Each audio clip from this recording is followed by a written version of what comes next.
ভেটকি মাছের কাঁটা চচ্চড়ি করব, তাই কাঁটায় নুন হলুদ মাখিয়ে নিচ্ছি।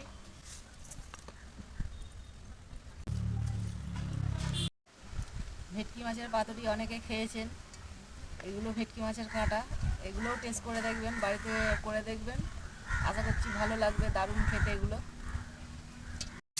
মাছগুলো ভেজে নিচ্ছি।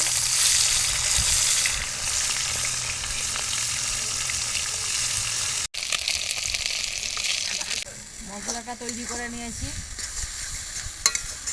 মশলা একদম রেডি হয়ে গেছে। এবার জল দিয়ে দিচ্ছি, ফুটে উঠেছে, ভেজে রাখা মাছ দিয়ে দিচ্ছি।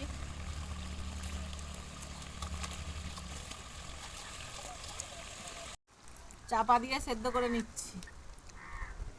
গরম মশলা ছড়িয়ে নামিয়ে নিচ্ছি।